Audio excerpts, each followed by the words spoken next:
اس نے کہہ دیا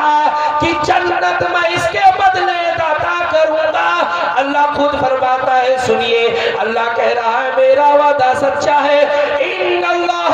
لا یخلف المیعاد، میرا رب کہہ رہا ہے بے شک تیرے رب کا وعدہ سچا ہے،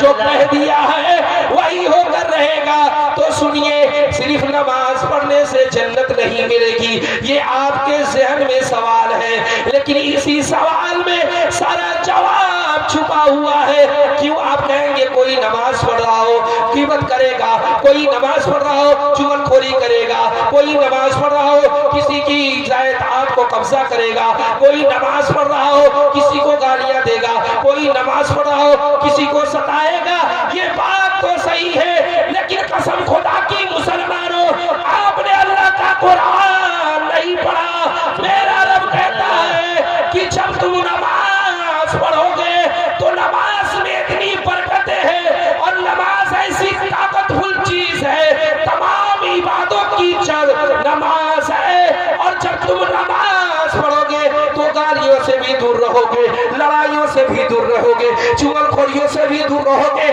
اللہ کا خوف تمہارے دل میں پیدا ہوگا، اللہ کا ڈر تمہارے دل میں پیدا ہوگا، کیونکہ نماز ایسی عبادت ہے کہ تو تمام چیزوں سے روک دیتی ہے۔ میں یہ نہیں کہتا، اللہ کا فرمان کہہ رہا ہے، سنیے اللہ کا فرما رہا ہے، ان الصلاۃ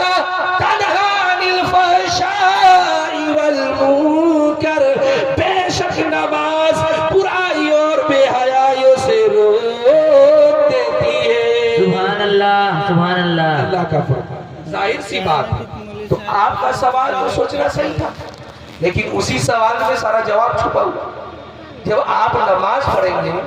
جو نمازی اصلی نمازی ہوگا، فرعی نہیں، فرضی نہیں کہ نماز خالی جائے اٹھے بیٹھے نہیں،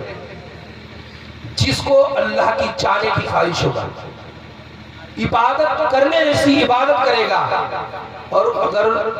اس نے اللہ کی خواہش رکھے گا، تمنا رکھے گا، نماز پڑھتا رہے گا کہ میرا رب مجھ کو مل جائے،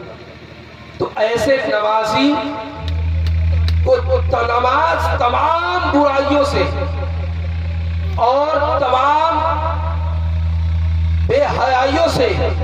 نماز روک دیتی ہے۔ نماز کتنی طاقت ہے، اور یہ تو میں آپ کو بتاؤں، اگر کوئی انسان گناہ کر رہا ہے، کوئی انسان غلط کام کر رہا ہے،